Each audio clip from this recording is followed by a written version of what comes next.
శుభోదయం మిత్రులారా, వార్తా కథనంపై విశ్లేషణ కార్యక్రమం టీజీటీవీ మార్నింగ్ న్యూస్ కు స్వాగతం. నేను మీ జర్నలిస్ట్ సత్య. ముందుగా రాష్ట్రంలో జరుగుతున్న రాజకీయ పరిణామాలను కనుక పరిశీలించినట్టయితే బీఆర్ఎస్ పని అయిపోయింది అని ఏదైతే సంకలు గుద్దుకున్న కాంగ్రెస్ కు ముచ్చెమటలు వహించింది పంచాయతీ ఎన్నికల్లో.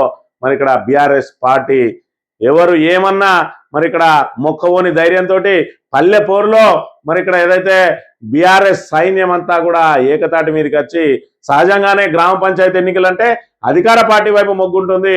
మరి ఇక్కడ 3/2 వంతులు ఖచ్చితంగా ఏ పార్టీ అధికారంలో ఉన్నా, గత లెక్కలు చూసుకున్నట్టయితే ఏ పార్టీ అధికారంలో ఉంటే ఆ పార్టీ హయాంలో నిర్వహించిన గ్రామ పంచాయతీ ఎన్నికల్లో అంటే పరిషత్ ఎన్నికలకు వచ్చేటప్పటికీ అది పూర్తిగా పార్టీ గుర్తుల మీద జరుగుతుంది కాబట్టి దానికి ఖచ్చితంగా పార్టీల ఫీలింగ్స్ ఉంటాయి.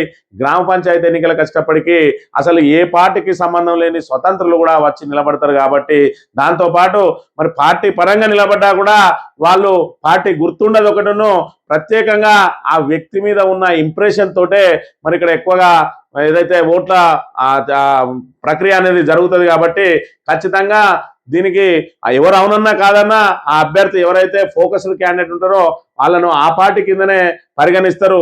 కానీ ఇక్కడ ఎక్కువగా వ్యక్తి మీదనే ఆధారపడి ఉంటుందని చెప్పి మరి ఆ వ్యక్తి కూడా అధికార పార్టీ వైపే మొగ్గు చూపుతాడని చెప్పి అందుకే గత ఏదైతే ప్రభుత్వాల హయాంలో చూసుకున్నట్టయితే 3/2 వంతులు మరి ఇక్కడ ఖచ్చితంగా అధికార పార్టీ గెలిచింది. అది కాంగ్రెస్ ఉన్నా, అదే టీఆర్ఎస్ ఉన్నా, అప్పుడు టీడీపీ ఉన్నా, మరి అధికారంలో ఉన్నప్పుడు పంచాయతీ ఎన్నికలు మాత్రం అధికార పార్టీకి అనుకూలంగా వస్తాయి. ఈ పంచాయతీ ఎన్నికలు మాత్రం ఖచ్చితంగా కాంగ్రెస్ వ్యతిరేకత స్పష్టంగా కనబడ్డది. ఇందులో మరి ఇక్కడ వాళ్ళ అధికార దుర్వినియోగం చేసిన, విచ్చలవిడిగా డబ్బులు పంపిణీ చేసిన, విచ్చలవిడిగా మద్యం పంపిణీ చేసిన, జూబ్లీ హిల్స్ తరహాలో ఇక్కడ కూడా మరి ఇక్కడ భయభ్రాంతులకు గురి చేసే ప్రయత్నం చేసిన, అక్రమ కేసులు పెట్టినా కూడా మరి ఇక్కడ జనం మాత్రం తమ వ్యతిరేకతను చాటి చెప్పిండ్రు.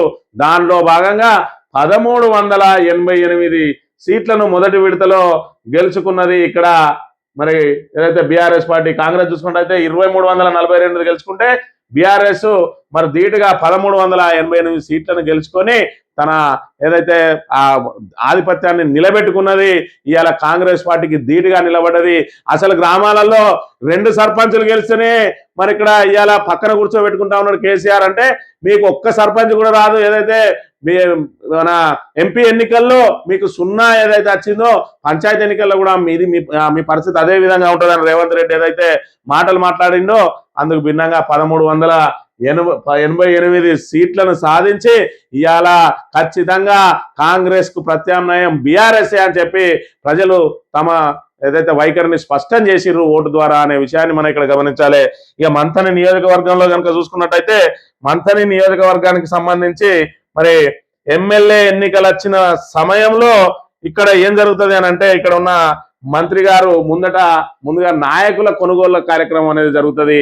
మరి ఇక్కడ మంత్రికి సంబంధించి ఈయన మాజీ ఎంపీపీ గారు కొండా శంకర్ గారు మరి ఈయన విలోచవరం సర్పంచ్ గా నిలబడ్డాడు. గతంలో చూసుకున్నట్టయితే మదన్న మరి పుట్ట మధు గారు ఏదైతే బీఆర్ఎస్ పార్టీ ఇన్ఛార్జ్ ఉన్నారో ఈయన విలేజ్ మరి ఈయన బిలాంగ్స్ టు ఎస్సీ మాల. ఈయన విలేజ్ అప్పుడు మరి రిజర్వేషన్ అనుకూలించకపోవడంతో మరి బయట తీసుకొచ్చి లక్కాపూర్లో ఈయనను ఎంపీటీసీగా వేయించి ఈయనను ఎంపీపీగా మరి పైసా ఖర్చు లేకుండా ఆయనను ఎంపీపీని చేసి మరి ఇక్కడ మంతని అభివృద్ధిలో భాగస్వామ్యం గమ్మని నాకు అప్పచెప్తే తీరా ఎన్నికల సమయంలో మరి ఇక్కడ పుట్టమధు గారికి చెయ్యిచ్చి శ్రీధర్బాబు పంచన చేరిండు. శ్రీధర్బాబు పంచన చేరితే విలోచవరం ప్రజలు ఇవాళ ఒక చిన్న పిల్లవాని చేతిలో ఇవాళ ఆయనకు ఓటమిని చూయించిండ్రు. అక్కడ ఈయన విలోచవరం గ్రామ పంచాయతీ సర్పంచ్ గా ఉంటే మరి ఇక్కడ బీఆర్ఎస్ మండల యూత్ అధ్యక్షుడు వాళ్ళ భార్య చేతిలో వీళ్ళ భార్య ఓటమి పాలైంది. అంటే ప్రజల తీర్పు ఏ విధంగా ఉన్నది అనేది మనకి ఇక్కడ కనబడతా ఉన్నది.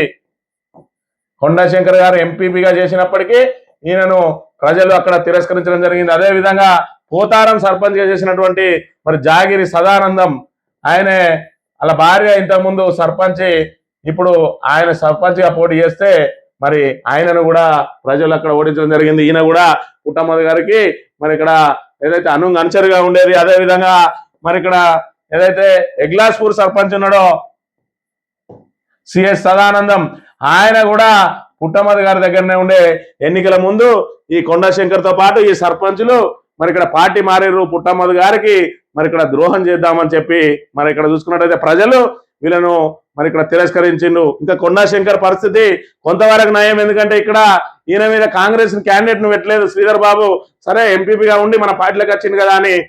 కానీ వీళ్ళు జాగిరి సదానందంగానే సిఎస్ సదానందంగానే పరిస్థితి, మరి వాళ్ళిద్దరు పరిస్థితి మరి ఘోరంగా ఉన్నది. ఇక్కడ కాంగ్రెస్ అభ్యర్థి గెలిచిండు పోతారంలో, మరి ఇక్కడ కాంగ్రెస్ అభ్యర్థి గెలిచిండు పోతారంలో. మరి వీళ్ళు కాంగ్రెస్ కాదా అంటే బయటి పార్టీ నుంచి వచ్చిన వాళ్ళు ఎన్నటికైనా బయటి వాళ్ళే అని శ్రీధర్ బాబు స్పష్టం చేసిండు. ఇక్కడ వీళ్ళ మీద కూడా అసలు క్యాండిడేట్లను, అసలు కాంగ్రెస్ వాళ్ళని పెట్టి ఈ నకిలీ కాంగ్రెస్ వాళ్ళను ఇక్కడ కూడా కొడితే ఈయనను మరి ఇక్కడ ఎంపీపీగా ఉన్నాడు కదా, కొంతవరకు మన మీద ఈయన మీద క్యాండిడేట్ ను పెడితే మరి మన మీద వ్యతిరేకత వస్తుందేమో అని చెప్పి ఈయననే ఉంచితే ఈయనకు ప్రజలే ఈయనను అక్కడి నుంచి తిరస్కరించిండ్రు. ఈ విధంగా ఉంటది. పార్టీ మారే వాళ్ళు ఒకసారి ఆలోచన చేసుకోవాలి. ఇవాళ సర్పంచ్లకు గెలిచిన వాళ్ళైనా కూడా మరి సర్పంచ్లు అనే వాళ్ళకు స్వతంత్రంగా ఫండ్స్ వస్తూ ఉంటాయి కేంద్ర రాష్ట్ర ప్రభుత్వాల నుంచి. నేను అధికార పార్టీలకు పోతే ఏదో ఫండ్ తెచ్చుకుంటానంటే బొక్కబోర్ల పడి మీ రాజకీయ జీవితాన్ని సర్వనాశనం చేసుకుంటూ తప్ప అందులో దాని ద్వారా వచ్చే ప్రయోజనం లేదు. మిమ్మల్ని ప్రజలు ఏ విధంగా అయితే మీ మీద నమ్మకం పెట్టుకున్నారో ఆ నమ్మకాన్ని నిలబెట్టుకోవాల్సిన బాధ్యత మీ మీద ఉంటది. కాదు కూదు మేము పైసలు సంపాదించుకోవడం కోసమే సర్పంచ్లుగా నిలబడ్డం అని అంటే ఖచ్చితంగా మళ్ళా ప్రజాక్షేత్రంలో మిమ్మల్ని ప్రజలు చీత్కరించక తప్పదు అని చెప్పి ఈ మూడింటిని చూసి మీరు మరి ఇక్కడ ఖచ్చితంగా నేర్చుకోవాల్సిన అవసరం ఉన్నది. మరి ఏదైతే ఖచ్చితంగా ప్రజలు ఏ విధంగా నిర్ణయం తీసుకుంటారో అని చెప్పి రియలైజ్ కావాల్సిన అవసరం ఉన్నది. మీకు ఏదైతే పట్టం కట్టిందో ప్రజలు ఆ నమ్మకాన్ని నిలబెట్టుకొని మీరు ఖచ్చితంగా ప్రజాసేవలో ఉండాలి. మీకు ఫండ్స్ రాకపోతే ప్రజలే చూసుకుంటారు. మీకు ఎవరైతే ఫండ్స్ ఇవ్వకుండా వేధిస్తే అధికార పార్టీ, ఆ అధికార పార్టీకి బుద్ధి చెప్పడానికి కూడా ప్రజలు సిద్ధంగా ఉంటారు. మీరు ప్రతిదీ ప్రజలకు చేరవేస్తే చాలు, మిగతాదంతా వాళ్ళే చూసుకుంటారు. మరి ఇక్కడ పార్టీ మారిన వాళ్ళ పరిస్థితి ఏంది, మంత్రిలో ముఖ్యంగా మంత్రిలో పార్టీలో మారిన వాళ్ళ పరిస్థితి ఏమున్నది.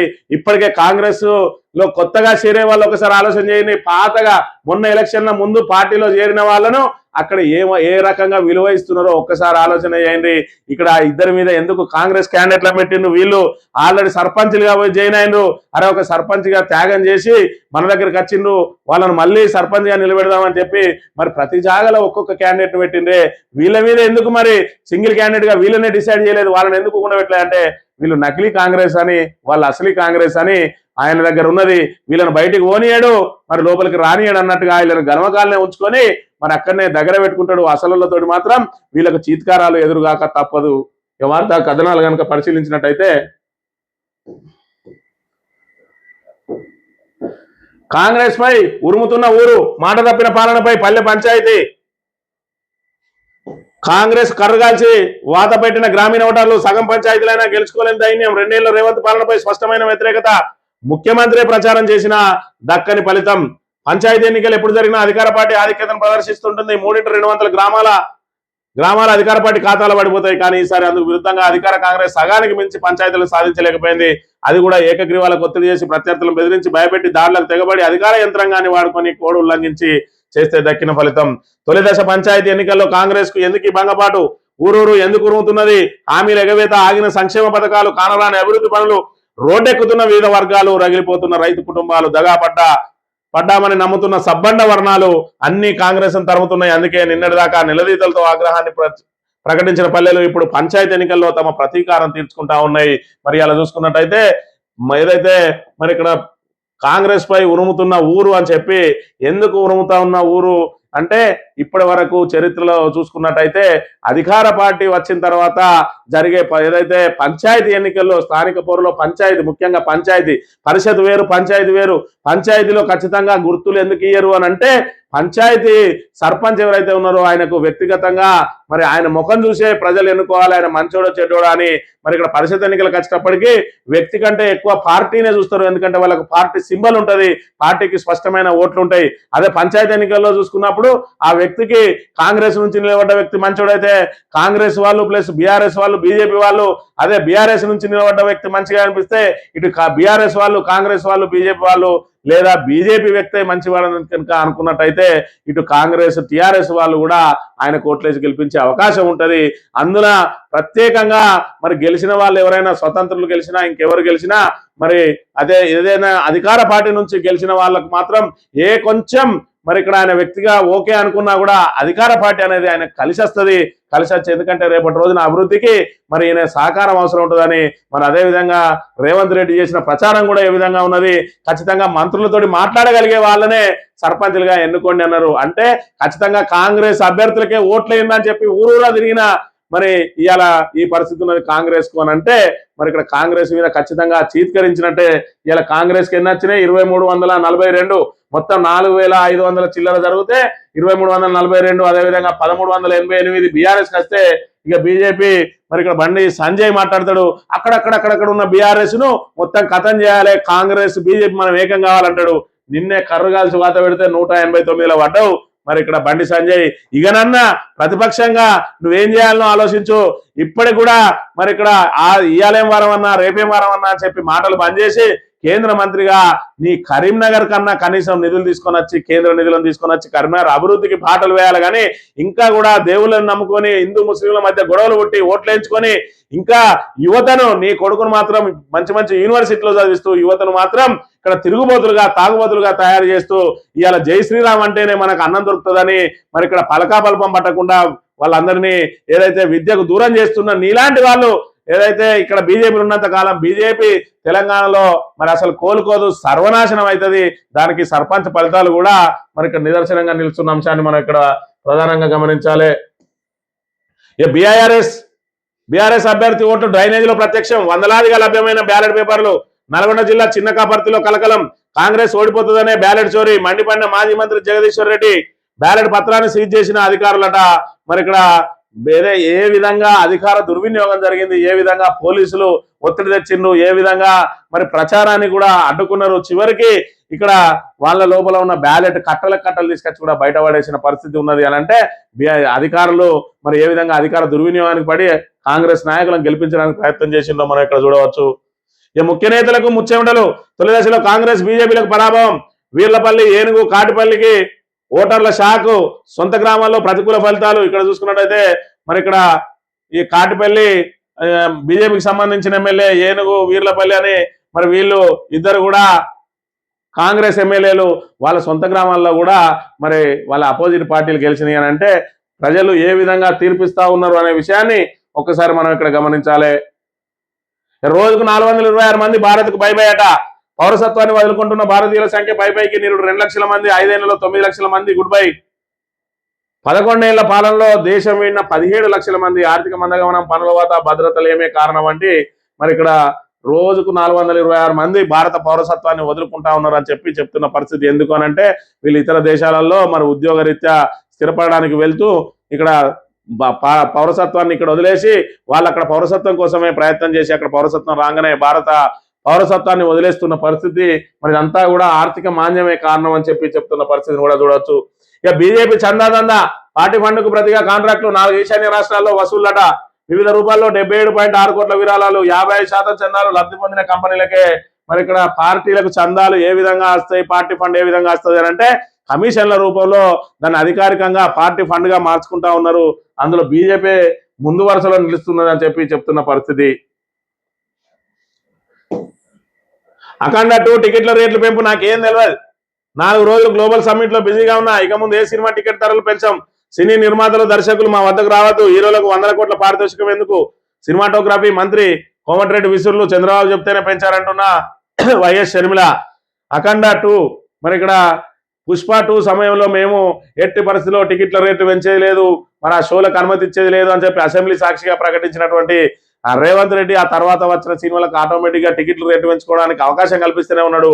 చివరికి అఖండ 2 కూడా మరి రేట్లు పెంచడానికి ప్రయత్నం చేస్తే అక్కడ నుంచి ఒకరు కోర్టుకు పోతే కోర్టు మొట్టికాయలేసి టికెట్ ధరలు పెంచవద్దు అని చెప్పి ఏదైతే తీర్పిచ్చిందో దానికి ఈ నీళ్లలో వాటర్ కలిపే మంత్రి ఎవరైతే ఉన్నారో కోమటిరెడ్డి వెంకటరెడ్డి, ఆయన సినిమాటోగ్రఫీ మంత్రి. మరి ఆయన సినిమాటోగ్రఫీ మంత్రిలో ఆయనకు తెలియకుండానే నిర్ణయాలు అనేది ఇక్కడ జరిగిపోతా ఉంటాయి.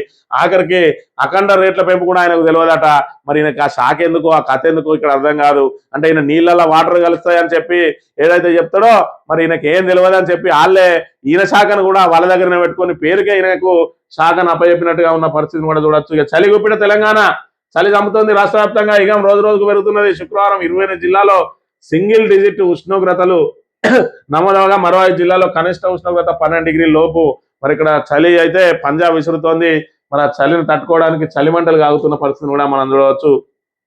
ఈ సాక్షి దినపత్రిక విషయానికి వస్తే ఆలీజ్ వెళ్ళట, పల్లెపేరులో తొలి ఫలితాలపై ప్రధాన పార్టీల్లో సంతృప్తి, గ్రామాల్లో పరిస్థితి తమకు అనుకూలంగానే ఉందంటూ విశ్లేషణలు, ఇంకా మరిన్ని స్థానాలు రావాల్సిందనే భావనలో కాంగ్రెస్, అధికార పార్టీని ధీటుగా ఎదుర్కొంటామన్న బీఆర్ఎస్, బలం మరింత పెంచుకోవాలంటున్న బీజేపీ నేతలు. బీజేపీకి బలం ఏడగాలిపోయిందని పెంచుకుంటారు. ఇలా చూసుకున్నట్టయితే కాంగ్రెస్ ధీటుగా మరి ఇక్కడ బీఆర్ఎస్ నిలబడ్డది.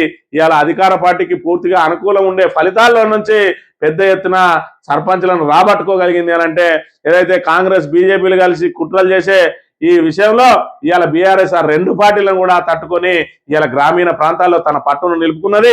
రాబోయేది బీఆర్ఎస్ కాలమే అని చెప్పి ప్రజలు కూడా నమ్ముతున్నారు అనడానికి దీన్నే నిదర్శనం అని చెప్పి కూడా చెప్పవచ్చు. ఒకే నియంత్రణ వ్యవస్థలో ఉన్నత విద్యాట, యూజీసీ, ఏఐసిటిఈ, ఎన్సిటిఈ స్థానంలో ఒకే రెగ్యులేటరీ, వికసిత్ భారత్ శిక్షా అధిక్షన్ బిల్లుకు కేంద్ర కేబినెట్ ఆమోదం అని చెప్పి మరి ఇక్కడ దానికి యూజీసీ వేరు, ఏఐసిటి వేరు, అదేవిధంగా ఎన్సిటిఈ వేరు, మరి ఇవన్నిటిని కూడా ఒకే గొడుగు కిందకి తీసుకురావడానికి కొత్తగా బిల్లు పెట్టింది ఇక్కడ కేంద్ర ప్రభుత్వం అనే విషయానికి మనం ఇక్కడ గమనించాలి. ఇక మృత్యులోయ, ఏపీలోని మిల్లి ఘాట్ రోడ్ లో లోయలో పడిన ప్రైవేట్ బస్సు. మరి మారేడుమిల్లి అంటే అదొక పర్యాటక కేంద్రం.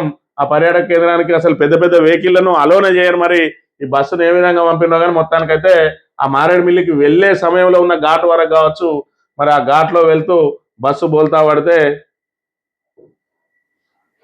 9 మంది చనిపోయినట్టు, 22 మందికి తీవ్ర గాయాలని అని చెప్పి చెప్తున్న పరిస్థితి మనం చూడవచ్చు. ఆంధ్రజ్యోతి విషయానికి వస్తే మెస్సీ వర్సెస్ రేవంత్.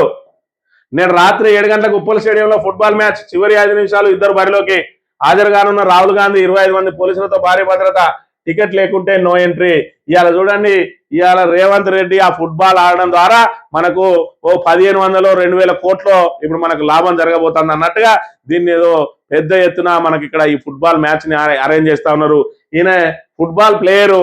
మరి ఏదైతే ఆయన చదువుకునే సమయంలో ఫుట్బాల్ ఆడేది, ఆయన ఏదైతే తన కోరికను తీర్చుకోవడానికి తన విలాసాల కోసం ఇవాళ ఇక్కడ మరి మెస్సీ తోటి ఇక్కడ ఈ మ్యాచ్ ఏర్పాటు చేస్తా ఉంటే దాని ఖర్చు ఎంత అంటే అక్షరాల 10 కోట్ల రూపాయలు దానికి ఖర్చు కాబోతా ఉన్నది. మరి అక్షరాల 10 కోట్ల రూపాయలు ఖర్చు అవుతా ఉంటే మరి దాన్ని ప్రజాధనం ఏ విధంగా వృధా చేస్తారు అని అంటే మరి దానికి ఫండింగ్ పోని ప్రభుత్వ ఖజానాల నుంచి పెడతా ఉన్నారా అంటే సింగరేణి సొమ్ముతో సీఎం ఫుట్బాల్, మెస్సీతో మ్యాచ్ కు సంస్థ నుంచి 10 కోట్లు సొంత డబ్బులతో చేస్తున్నట్టు ప్రభుత్వ ప్రచారం. రేవంత్ సర్కార్ పై కన్నెరు చేస్తున్న కార్మిక లోకం, తమ కష్టార్జితాన్ని దుబారా చేయడంపై ఆగ్రహం. గురుకులాలు, ప్రభుత్వ పాఠశాలల్లో సమస్యలు, అయినా ప్రైవేట్ ప్రోగ్రామ్ కు 100 కోట్ల దుబారా. ఫుడ్ పాయిజన్ జరుగుతున్న పట్టణమైన విద్యాశాఖ మంత్రిగా ఉండి కనీసం సమీక్షించారు సీఎం. ఒకవైపు ఆల్రెడీ ఫుడ్ పాయిజన్ జరుగుతూనే ఉన్నాయి, గురుకులాల్లో విషాహారం తిని మరి అస్వస్థత పాలవుతా ఉన్నారు. వాటి మీద ఏ రోజు సమీక్ష చేయని రేవంత్ రెడ్డి ఇలా ఫుట్బాల్ మ్యాచ్ కోసం 10 కోట్ల రూపాయలు ఖర్చు చేస్తా ఉన్నారు. ఆ డబ్బులు ఎవరి అనంటే సింగరేణి సంస్థకు సంబంధించిన ఇళ్ళకెళ్ళి 10 కోట్ల రూపాయలు ఈ ఫుట్బాల్ మ్యాచ్ కోసం పెడతా ఉన్నారు. సింగరేణి ప్రభావిత ప్రాంతాలలో సౌకర్యాలు లేమితోటి అనేక మంది ఇబ్బందులు పడతా ఉన్నారు. మరి ఇక్కడ మొన్న రాజీవ్ పేరు మీద మరి సివిల్స్ ప్రిపేర్ అయ్యే వాళ్ళకు తలా 1 లక్ష రూపాయలు ఇచ్చిండ్రు.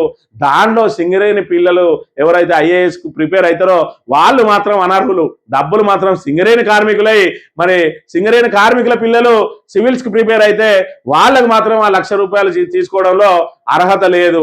ఈ రకంగా సింగరేణి దాని పైసలను తీసుకొని పోయి అటు రాజీవ్ గాంధీ పేరు మీద ఇటు ఫుట్బాల్ల పేరు మీద ఒకవైపు ఇప్పటికే సింగరేణి పూర్తి స్థాయిలో మరి ఇక్కడ కూరుకుపోయి ఉన్నది. ఏదైతే బకాయిలు గుట్టల్లాగా పేరుకుపోయి ఉన్నాయి.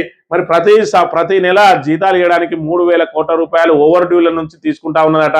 ఓడి అకౌంట్లకు వెళ్ళి తీసుకుంటా ఉన్నది. ఇప్పటికే 23,000 కోట్లు మరి ఇక్కడ ఏవైతే డిస్కమ్లు ఉన్నాయో ఆ డిస్కమ్ల నుంచి 23,000 కోట్లు రావాలి. మరోవైపు కొత్తగా పెట్టుబడులు పెడతా ఉన్నది. ఇలా కార్మికులకు రావాల్సిన లాభాల వాటాలలో మరి ఇక్కడ ఏదైతే పర్సెంటేజ్ పెంచుతా ఉన్నారో మరి ఇక్కడ కొత్త ప్రాజెక్టుల కోసం అని చెప్పి అలా సగానికి పైగా డబ్బులను పక్కకు తీసి ఇవాళ 33% ఇస్తున్నామని చెప్తూ ఈ డబ్బులను మాత్రం పక్కకు పెడతా ఉన్నారు. ఆ పక్కకు పెట్టిన డబ్బులతోటి ఇగో ఈ విధంగా వృధాలు చేస్తా ఉన్నారు. ఇటు సింగరేణి కార్మికులకు ఆ డబ్బులు మరి ఇక్కడ అందజేయకుండా ఆ డబ్బులతోటి వాళ్ళ సంక్షేమాన్ని ఏదైతే సంక్షేమ కార్యక్రమాలు ఏర్పాటు చేయకుండా కొన్ని ప్రభావిత ప్రాంతాలకు మరి ఇక్కడ ఆ డబ్బులు ఖర్చు చేయకుండా ఇలా విలాసాలకు ఖర్చు చేసి ఫుట్బాల్ మ్యాచ్ల కోసం ఈ మెస్సీ అదేవిధంగా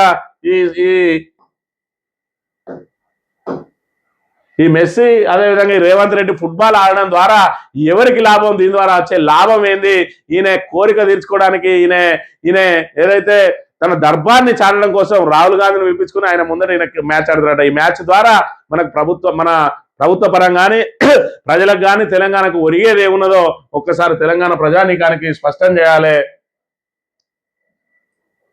జనగణనకు 11,718 కోట్లు 2 దశల్లో నిర్వహణ. గ్రామీణ ఉపాధి హామీ ఇకపై పూజ్య బాపు గ్రామీణ రోజ్గార్ యోజన. పని దినాలు 100 నుంచి 125. ఎండు కొబ్బరి మద్దతు ధర పెంపు.